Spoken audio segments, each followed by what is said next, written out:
Good evening student. तो आज हम क्लास 12 फिजिक्स का नेक्स्ट लेक्चर स्टार्ट करेंगे, पार्ट नंबर 13। और इसके पहले हमने जो स्टडी किया था कल, electric field intensity due to dipole axial position और दूसरी नाम क्या है उसका, end on position. Axial position और एंड ऑन पोजीशन की इलेक्ट्रिक फील्ड इंटेंसिटी हमने फाइंड किया था। E equal to 1/4πε0 2p/r³। सभी को याद है 2p/r³।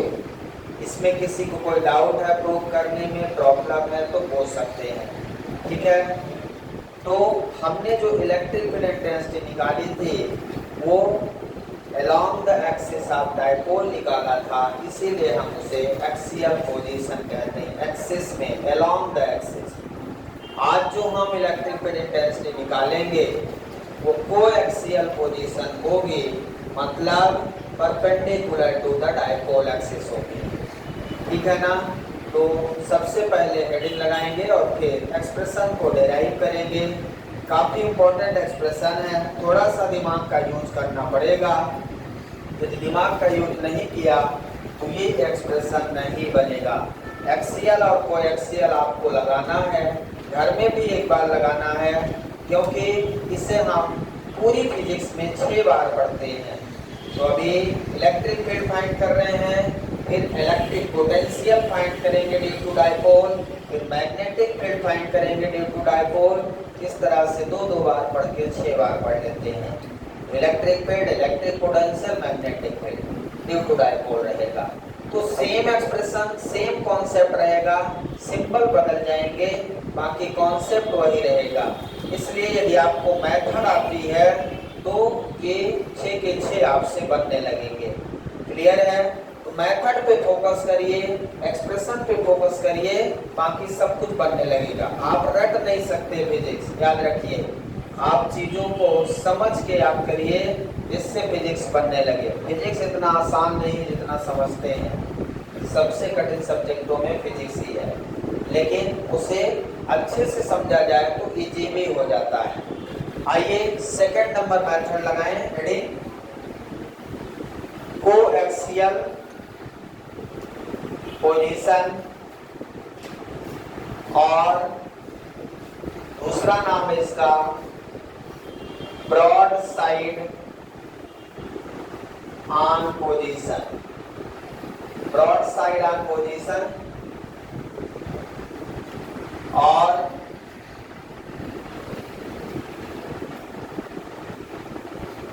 Equatorial position.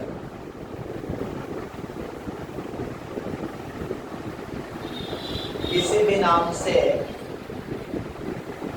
भी नाम से आपसे पूछा जा सकता है, इसलिए इनके नाम याद रखिए। कोएक्सियल पोजीशन और ब्रॉड साइड ऑन पोजीशन और इक्वेटोरियल पोजीशन, ठीक है। अब हम लोग एक्सियल में along the axis of dipole electric field intensity निकालते थे, कोएक्सियल में perpendicular to the dipole axis electric field intensity निकालेंगे, याद रखना है। सबसे पहले हम इनका स्टेटमेंट लिख लें, उसके बाद स्टेप बाय स्टेप आगे पढ़ते चलेंगे। तो the electric field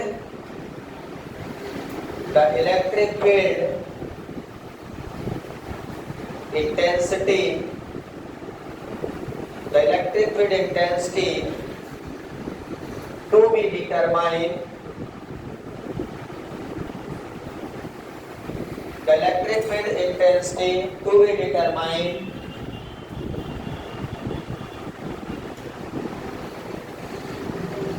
perpendicular to the axis of dipole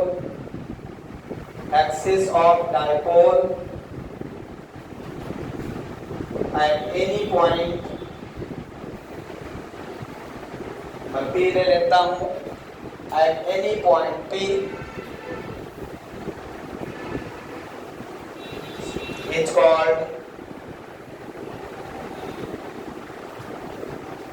is called coaxial position. Coaxial position. So this is the complete statement of coaxial position. The electric field intensity to be determined perpendicular to the axis of dipole at any point P is called coaxial position. Clear है सभी को? यहाँ तक कोई doubt है? So this is the statement of coaxial. ठीक है, along the axis of dipole होता है तो axial बोलते हैं, perpendicular to axis of dipole coaxial हो जाएगा. क्लियर है? इसके बाद consider a dipole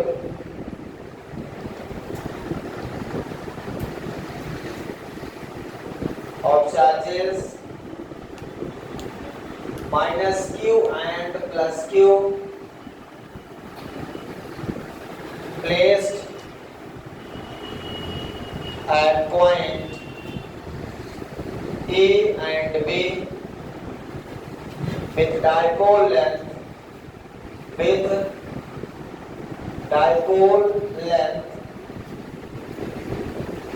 2l. सबसे पहले हम डाइपोल कंसीडर करते हैं जो माइनस क्यू और प्लस क्यू होगा, पॉइंट ए और बी पे रखा होगा. ठीक है, जिसकी लेंथ 2l.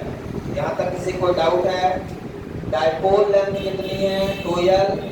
जो डाइपोल है उसका चार्ज कितना है? Minus Q and plus Q, equal and opposite nature का. क्लियर है? यहाँ तक हमने वही लिखा जो होता है. ध्यान रखिए, कुछ कठिन नहीं है बिल्कुल. यदि आप स्टेटमेंट को समझेंगे तो बहुत सिंपल हो जाएगा. तो जैसे मैंने को कुछ नहीं रटा है, बस समझा है, वैसे आप एक बार समझ लेंगे तो ये अपने आप लिखेंगे, कोई रटने की जरूरत नहीं है. क्लियर है? अब हम late us consider a point P.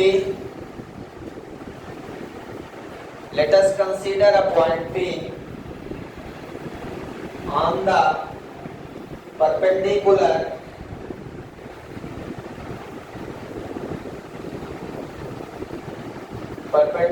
bisector of dipole. Bisector of dipole. Bisector मतलब डाइपोल के बीचों बीच. बाइसेक्ट मतलब बीचों बीच. Perpendicular bisector. Let us consider a point P on the perpendicular bisector of dipole at distance small r. ठीक है, at which to find the electric field intensity. The electric field intensity. To find the electric field intensity. Clear है सभी को? यहाँ तक लिख लें. तो यहाँ तक क्लियर है. एक पॉइंट भी हम कंसीडर कर रहे हैं. ठीक है, जो पॉइंट P कहाँ पे है? परपेंडिकुलर बाइसेक्टर r डिस्टेंस दूर है, और उसी पॉइंट P पे हमें क्या करना है? इलेक्ट्रिक फील्ड इंटेंसिटी निकालना है. अब हम सबसे पहले डायग्राम बनाएंगे. डायग्राम सबसे ज्यादा इंपॉर्टेंट होता है. पूरे डेरिवेशन में जो फोकस करना है आपको वो डायग्राम पे करना है. तो बनाऊं यहाँ पे. सबसे पहले क्या करेंगे? एक डायपोल लेंगे. डायपोल समझ रहे हैं? ऊपर जगह छोड़िएगा आप लोग, है ना. डायपोल का मतलब क्या है? माइनस क्यू और प्लस क्यू. ये पॉइंट ए, पॉइंट बी, इनके बीच की डिस्टेंस डायपोल लेंथ क्या होती है? 2l. डायपोल लेंथ कितनी है? 2l. ये हमने क्या बना दिया? अभी हमने डायपोल बनाया है. क्या बनाया है? डायपोल बनाया है, और डायपोल के कारण ही मुझे इलेक्ट्रिक फील्ड इंटेंसिटी निकालना है। वही डायपोल जो दो चार्ज हैं, प्लस और एक माइनस, वो फील्ड प्रोड्यूस कर रहे हैं। तो हमें ये फाइंड करना है कि उनकी फील्ड इंटेंसिटी यहाँ पे कितनी है, कितनी ज्यादा इंटेंसिटी है, ये निकालना है। यहाँ पे तो निकाल चुके हैं, अब यहाँ पे निकालना है, इस एक्सिस में कहीं पे। ठीक है, तो ये डायग्राम पहले बना ले जल्दी से सभी लोग दूसरी बात ना बोल पाओ। हाँ, तो ये हमने क्या बना दिया, डायपोल। इसमें डायपोल का चार्ज क्या है, consider a dipole of charges -q and +q placed at point A and B with dipole length 2l। हम कहाँ तक पहुँच चुके हैं, ये हेडिंग तक, 2l तक। ये जो लिखा है यहाँ पे, इसको यहाँ तक हम पहुँच चुके हैं। जो हमने लिखा है वो क्या किया है, वो डायग्राम में लिखा है। समझ में आया? अब आगे बढ़ते हैं। अब हमने एक पॉइंट भी कंसीडर किया है, और ठीक है, वो कहाँ पे है, पहले इसका सेंटर देखिए, इसका सेंटर पॉइंट O है, जो बाइसेक्टर कहलाएगा बीचों बीच। अब इससे R डिस्टेंस दूर, R डिस्टेंस कहीं भी ऊपर नीचे कहीं भी हो सकता है, यानी कि ऊपर ही। R डिस्टेंस इस एक्सिस पे कहीं भी हो सकता है, इस डायपोल एक्सिस पे, बाइसेक्टर लाइन पे। बाइसेक्टर लाइन मतलब ये लाइन ऐसी, ऊपर नीचे कहीं पे भी, ठीक है ना। अब हमने यहाँ पे एक पॉइंट भी कंसीडर किया है। डायपोल के सेंटर से कितनी दूर ऊपर है, यहाँ से कितनी दूर ऊपर है, R डिस्टेंस पॉइंट पे। सभी को समझ में आ रहा है? हमने डायपोल बाइसेक्टर से, उसके सेंटर पॉइंट से R डिस्टेंस ऊपर एक पॉइंट P कंसीडर किया है। वो पॉइंट P कहीं भी हो सकता है, ऊपर नीचे। ठीक है, यहाँ तक समझ में आया क्या? अब आपको पता है तीसरी चीज, पहले इधर देखें डायग्राम बाद में। आपको पता है यदि पॉजिटिव चार्ज है तो उससे फील्ड लाइन हमेशा बाहर निकलती है। अब हम लोग क्या करते हैं, यहाँ पे एक्सप्रेशन करते समय केवल एक फील्ड लाइन मानते हैं, एक लाइन लेते हैं। अब सारी फील्ड लाइन हर जगह नहीं दिखाते, तो बहुत सारी, तो इनमें से एक फील्ड लाइन हम ले लेते हैं। यदि ये पॉजिटिव चार्ज है तो इसकी फील्ड लाइन ऐसे निकलेगी, ऐसे जाएगी ना बाहर की ओर। तो आप क्या करेंगे, इस B पॉइंट से इस P पॉइंट को मिलाएंगे सीधा। ठीक है, ये वाली फील्ड लाइन मान लीजिए मैं बना रहा हूँ, ये वाली बना दो यहाँ। तो कैसे बनाऊंगा, इलेक्ट्रिक फील्ड वेक्टर क्वांटिटी है, ये सीधा जाएगा। कुछ लोग क्या करते हैं, ये मैंने बनाया है, कुछ लोग क्या करते हैं बता रहा हूं, यहां तक पहले बनाएंगे, ऐसे मोड़ देंगे। अच्छा ये बताओ, जैसे यहां से ये फील्ड लाइन गई, तो क्या ऐसा हो सकता है कि यहां से यहां तक सीधा गई, फिर इससे मुड़ गई लाइन, फील्ड लाइन यहां से यहां तक गई, फिर यहां से मुड़ गए, तो फिर यहां क्यों मोड़े, यहां क्यों मोड़ दिए, क्योंकि रख के आए, है ना। एक बार ये लाइन ऐसे नहीं मुड़ सकती, आपको ध्यान रखना है, ये फील्ड लाइन बनाए हो आप, ये स्केल रखोगे यहाँ पे और सीधा खींचोगे, गलती नहीं करना है। ये वाली लाइन सीधा जाएगी, मुड़ेगी नहीं, और इन्फिनिटी तक जाएगी सीधा, कि कहीं ऐसा कि बीच में मुड़ जाए अपने आप, तब तक नहीं मिलेगी जब तक उसको कोई चार्ज नहीं मिलेगा, कि सीधा जाएगी। तो हमने ये वाली लाइन यहाँ बनाया, समझ में आया क्या? कितने लोगों को समझ में आया? सबको? गुड। हाँ, ये हमने पॉजिटिव चार्ज से मिलाया। अब नेगेटिव चार्ज यदि ये होता, मान लो ये नेगेटिव चार्ज होता, यहाँ तो फील्ड लाइन क्या होती, नेगेटिव चार्ज पे फील्ड लाइन आती है इन्फिनिटी से, बाहर से आती है, कहाँ से आएगी, यहाँ पे इन्फिनिटी का मतलब ये है पॉइंट ऑफ ऑब्जर्वेशन। क्या? इन्फिनिटी का मतलब पॉइंट ऑफ ऑब्जर्वेशन। तो अब ध्यान से देखिए, ये क्यू चार्ज है, तो इस पे फील्ड लाइन कहाँ से आएगी, पॉइंट ऑफ ऑब्जर्वेशन से, कहाँ, -q पर। इसकी डायरेक्शन क्या होगी, हाँ, टुवर्ड्स नेगेटिव चार्ज, मतलब इस पॉइंट देखो ना, मान लो यहाँ हमने P पॉइंट ले लिया, यहाँ P पॉइंट ले लिया, तो फील्ड लाइन का क्या होगी, P पॉइंट से माइनस Q चार्ज की ओर आएगी। तो यहाँ P पॉइंट है, अब फील्ड लाइन की डायरेक्शन क्या होगी, ये towards negative charge. Positive charge से फील्ड लाइन बाहर की ओर जाएगी और नेगेटिव चार्ज पर फील्ड लाइन आएगी। नियम है, आ रहा समझ में, पॉजिटिव चार्ज से फील्ड लाइन हमेशा बाहर जाएगी और नेगेटिव चार्ज पे आएगी। अब जब दो अलग अलग डायरेक्शन हो फील्ड लाइन के, तो हमें नेट इलेक्ट्रिक फील्ड के लिए उनका रिजल्टेंट लिखना पड़ता है। क्या लेना पड़ता है, रिजल्टेंट इलेक्ट्रिक फील्ड। तो इन एक फील्ड की डायरेक्शन ये है, एक फील्ड की डायरेक्शन ये है।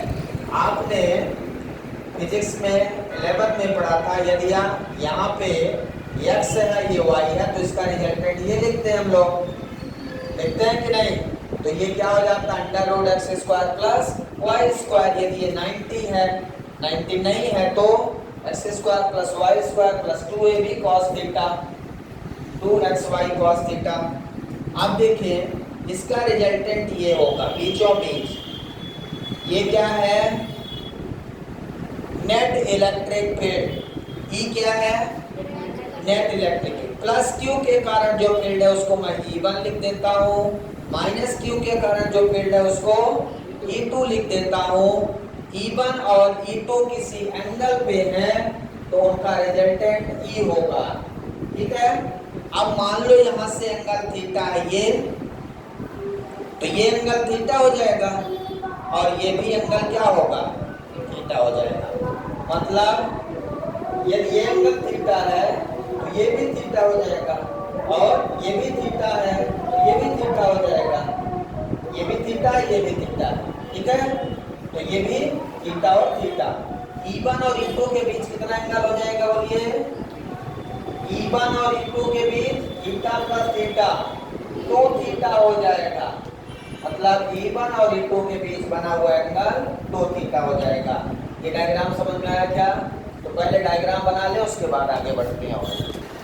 तो यहाँ तक क्लियर है। अब देखिए electric field intensity due to point charge find करने के लिए क्या जरूरी है, एक वो पॉइंट चार्ज और दूसरा मैंने क्या बताया था, उस पॉइंट चार्ज से उस पॉइंट ऑफ ऑब्जर्वेशन तक के डिस्टेंस। याद है, electric field intensity due to point charge के लिए दो चीजों का होना जरूरी है। पहला वो पॉइंट चार्ज, दूसरा वो पॉइंट चार्ज से पॉइंट ऑफ ऑब्जर्वेशन मतलब पॉइंट P तक के डिस्टेंस।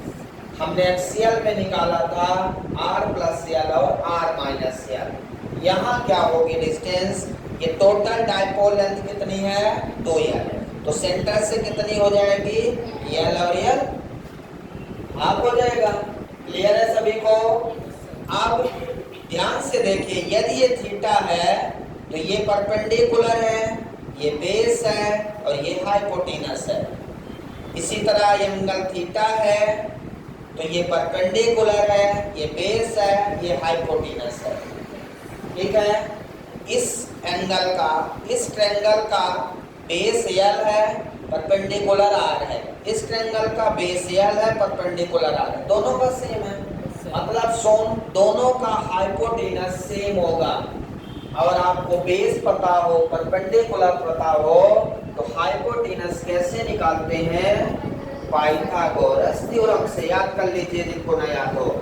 बेस पता हो, परपेंडिकुलर पता हो और हाइपोटेनस निकालना हो, या तीनों में से दो पता हो, तीसरा कोई भी निकाल सकते हैं।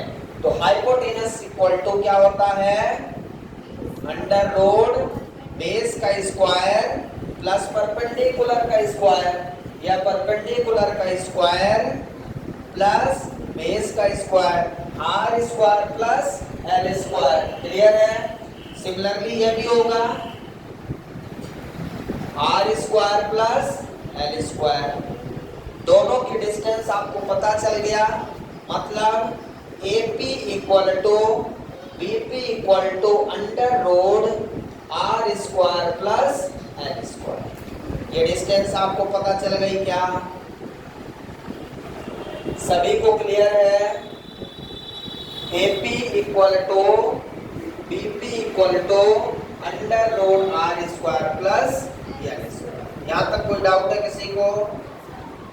अब हमें electric field intensity due to point charge के लिए दो चीजें चाहिए, एक वो पॉइंट चार्ज, दूसरा पॉइंट चार्ज से पॉइंट ऑफ ऑब्जर्वेशन तक के डिस्टेंस। वो सब कुछ मिल चुका आपको। अब हम फार्मूला लगा सकते हैं।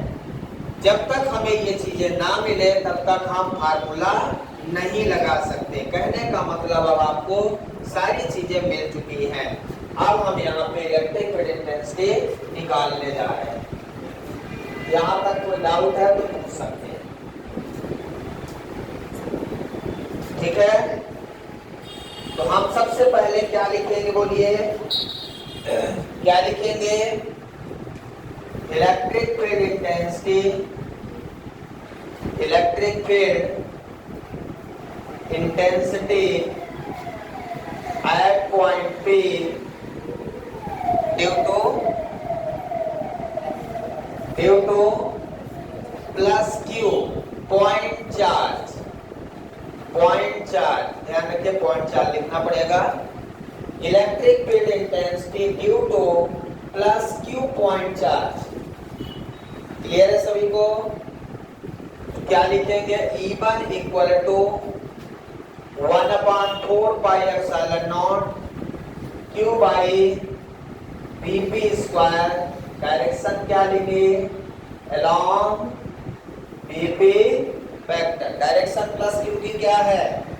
B से P की ओर, अलोंग BP। सभी को याद है?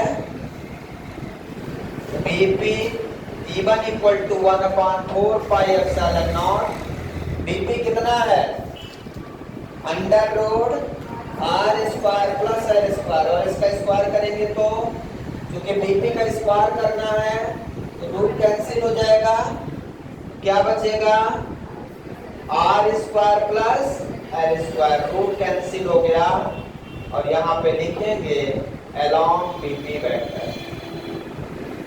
किसी को यहाँ तक कोई डाउट है? पूरा लिखिए।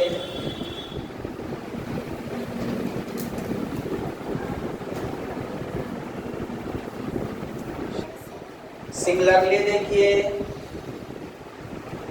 Similarly electric field intensity at point P due to minus Q point charge लिखेंगे नीचे। सिमिलरली अब माइनस Q के कारण लिखना है तो यहाँ पे इसको E2 कर देंगे, यहाँ पे AP स्क्वायर हो जाएगा अलोंग PA। यहाँ AP लिख सकते हैं लेकिन वेक्टर में PA लिखना पड़ेगा। E2 की डायरेक्शन किधर है भाई? P से A की ओर, बिल्कुल उसी तरह जैसा कल एक्सियल बताया था। अब डिस्टेंस सेम है तो इक्वेशन भी सेम आएगा। डिस्टेंस सेम है, चार्ज सेम है तो फील्ड भी सेम आएगी। क्लियर है? अब हम इसके बाद बात करते हैं net electric field intensity due to dipole. तो net electric field intensity at point P due to dipole. अब दोनों के कारण नेट इलेक्ट्रिक फील्ड हमें लिखना है, और नेट इलेक्ट्रिक फील्ड क्या होगी ये आपको डायग्राम से समझना है। अब यहाँ पे दो मेथड अलग अलग हो जाती हैं। आपको सिंपल मेथड पढ़ना है कि कठिन? जो आप कहिए वो वाली पढ़ा दो। एक थोड़ी सी कठिन है और एक थोड़ी सी इजी है, समझ दोनों आएगा। एक में मेथड तो लंबी हो जाएगी और एक में 2 लाइन में आंसर आ जाएगा। इजी दोनों है, जो आप कहिए वो मैं पढ़ा दूं। हाँ, 2 लाइन वाला ज्यादा इजी रहेगा, है ना? ज्यादा लाइन करने से ऐसा लगता है बहुत बड़ा डेरिवेशन है, इसलिए डेरिवेशन को थोड़ा छोटा करना चाहिए। उसके नंबर अलग से नहीं है। वो ऐसा नहीं है कि उस मेथड से करेंगे तो ज़्यादा नंबर मिलेगा, दूसरे से करेंगे तो कम मिलेगा, ऐसा कुछ नहीं है। आइए, नेट इलेक्ट्रिक फील्ड जो कल हमने एक्सियल में बताया था उस तरह तो बिल्कुल नहीं है आज। कल इलेक्ट्रिक फील्ड जो थी E1 और E2 एक ही लाइन में था। E1 इधर जा रही थी तो E2 जस्ट अपोजिट, तो E1 माइनस E2 लिख दिया था। लेकिन आज ऐसा नहीं है। आज हम E1 minus E2 E1 plus E2 नहीं लिख सकते। आज हम रिजल्टेंट, हमने 11th में जो पढ़ा है, दो वेक्टर का resultant is E1 square plus E2 square plus 2 E1 E2 cos theta, यही पढ़ा है। तो मैं ये वाला फार्मूला ना यूज करके रिजॉल्व करके फार्मूला यूज करता हूँ। तो रिजॉल्व करना आपने 11 में सीखा था। लेकिन E1 और E2 को हम रिजॉल्व करने जा रहे हैं। तो जब हम E1 को रिजॉल्व करेंगे तो जिसके साथ एंगल बनाता है उसमें cos थीटा होता है। तो यहाँ पे इस वाली एक्सिस में बनेगा E1 cos थीटा और इसका परपेंडिकुलर एक्सिस ये बनेगा। तो इसमें क्या लिखूंगा मैं? E1 sin theta. E1 resolve हो गया क्या? दो कंपोनेंट में रिजॉल्व हो गया E1 cos थीटा जिसके साथ एंगल बन रहा है और उसका परपेंडिकुलर E1 sin थीटा। अब E2 को रिजॉल्व कर दें तो E2, ये E2 है आपका। इधर जब जाएंगे जिसके साथ एंगल बन रहा है तो इसमें क्या लिखेंगे? E2 cos थीटा और इसमें E2 sin थीटा। ठीक है, इस एक्सिस में E2 sin थीटा, इस एक्सिस में E1 sin थीटा। अब E1 और E2 क्या है? इक्वल। तो ये वाला और ये वाला कंपोनेंट इलेक्ट्रिक फील्ड का कैंसिल आउट हो जाएगा। E1 sin theta and E2 sin theta cancel out to each other because of both are equal and opposite direction. तो ये कंपोनेंट इलेक्ट्रिक फील्ड एक दूसरे को कैंसिल कर देंगे। यहाँ ना कोई ज्यादा है ना कोई कम है। क्यों ज्यादा कम नहीं है? क्योंकि इलेक्ट्रिक फील्ड दोनों के सेम है, इसलिए ये और ये एक दूसरे को कैंसिल कर दे। यदि कोई ज्यादा होता तो फिर या तो E1 माइनस E2 करते, है ना, जैसा कल किया था। अब तो एक ही लाइन में है ये, और ये भी दोनों एक लाइन में हो गया। E1 cos थीटा की डायरेक्शन ये और E2 cos थीटा की भी डायरेक्शन ये। अब इसमें दोनों ऐड होंगे तो net electric field equal to हम क्या लिखेंगे? E1 cos theta plus E2 cos theta. Clear है सभी को? हमने 6 स्टेप को एक स्टेप में लिख दिया, 6 स्टेप को एक स्टेप में रिड्यूस कर दिया। यदि आपको ये समझ में आ गया तो E1 cos थीटा और E2 cos थीटा समझ में आया? आया कि नहीं? और जो हमारा दूसरा कंपोनेंट था E1 sin theta and E2 sin theta both are equal in opposite direction, equal and opposite direction, and opposite direction लिखना और लिख सकते हैं। hence it is cancel out, cancel out. इस तरह से ये क्या हो जाएगा? कैंसिल आउट हो जाएगा। तो केवल हमारा ये कंपोनेंट बचेगा रिजल्टेंट के लिए। ठीक है, तो इक्वल टू, अब यहां देखें, now E1 equal to E2 equal to कितना है? 1/4 pi epsilon naught Q by R square plus L square. E1 और E2 पहले देखो तुम लोग इक्वल है कि नहीं है? मैं झूठ बोल रहा हूं? चेक करो, पहले सब लोग चेक करो कॉपी में। दोनों इक्वेशन इक्वल है क्या? Equation first equal to equation second. कई लोगों को नहीं दिख रहा, दिख रहा है? Equation first equal to equation second मतलब E1 इक्वल टू E2 है। यदि E1 इक्वल टू E2 है तो यहाँ पे रख दें, तो E इक्वल टू क्या हो जाएगा? E1 की जगह E1 ही रहे, E2 की जगह भी E1 लिख दो, है ना? तो कितना आ जाएगा? E1 cos theta plus E1 cos theta. E1 की जगह तो E1 ही है, अब E1 E2 के बराबर, तो E2 की जगह E1 लिख दिया, सही है। तो दोनों जुड़ जाएंगे, जुड़ेंगे क्या? इलेक्ट्रिक फील्ड इंटेंसिटी कितनी हो जाएगी बोलिए? इलेक्ट्रिक फील्ड इंटेंसिटी कितनी हो जाएगी? E equal to 2E1 cos theta, E equal to 2E1 cos theta. Clear है? आ रहा है समझ? अब cos थीटा और E1 की वैल्यू रख दे। E1 की वैल्यू कितनी है? 1/4 Q by R square plus L square. तो यहाँ पे रख देता हूँ 2 1/4 Q by R square plus L square cos theta. cos theta मुझे निकालना पड़ेगा, तो अब देखिए हमें cos थीटा की वैल्यू फाइंड करना है। तो यहाँ से cos थीटा के लिए कोई भी ट्रायंगल ले लें, ट्रायंगल PAO, किसी को दिख रहा है थीटा? ये वाला थीटा ले लेता हूं, तो PAO ये वाला ट्रायंगल हो गया right angle. Right angle triangle दिख रहा है सबको? cos थीटा इक्वल टू क्या होता है? Base upon hypotenuse. Theta base ये है, बेस कितना है यार? हाइपोटेनस कितना है?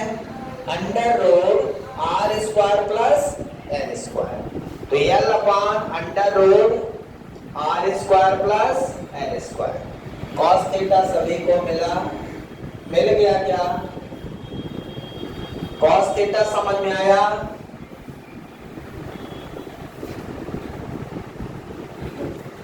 वैल्यू रख दे cos थीटा की, E equal to 2 into 1/4 pi epsilon naught, काटना नहीं है, Q by R square. cos theta की जगह L by under root R square plus L square.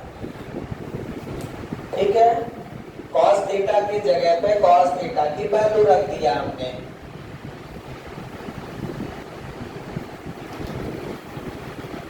अब E equal to 1/4 pi epsilon naught, इसको ऊपर लिख सकता हूं Q इंटू 2L। ये Q पहले से था, L के साथ ये वाला 2 मल्टीप्लाई कर दिया, ये वाला 2 जो बाहर था, तो Q इंटू 2L हो गया ऊपर। नीचे क्या बचा? ये R स्क्वायर, एक second, R square plus L square, यहाँ पे R square plus L square. ठीक है, तो ये R square plus L square है और ये रूट में है, तो रूट को क्या लिख सकता हूं? R square plus L square का पावर 1/2। रूट को क्या लिख सकता हूं? R square plus L square power 1/2 लिख सकता हूं। अब बेस समान होने पे पावर जुड़ जाएंगी, तो इसका पावर कितना है? 1, इसका पावर कितना है? 1/2। तो 1 प्लस 1/2 3/2 हो जाएगा। तो इन दोनों का पावर होल पावर कितना हो जाएगा? 3/2 equal to 1/4 pi epsilon naught P by R square plus L square का power 3/2, where P equal to Q into 2L। ये डाइपोल लेंथ है हमारी। P इक्वल टू क्या लिख दिया? Q इंटू 2L, और इन दोनों पावर जोड़ दिया। यहां तक लिखे पहले।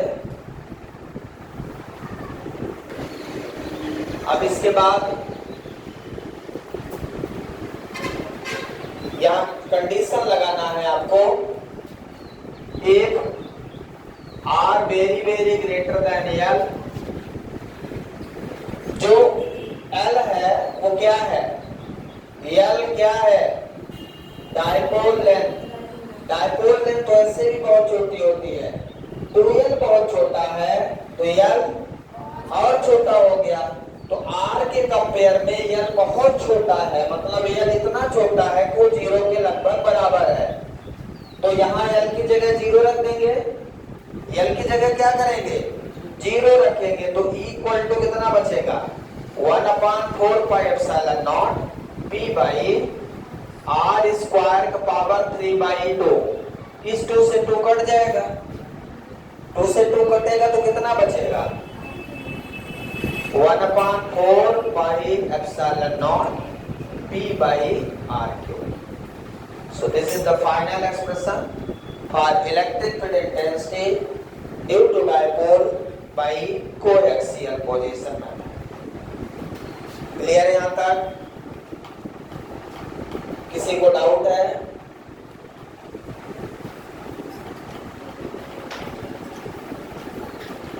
अब एक्सियल और कोएक्सियल का रिलेशन क्या है? दोनों में रिलेशन क्या है? यहां से relation between axial and coaxial,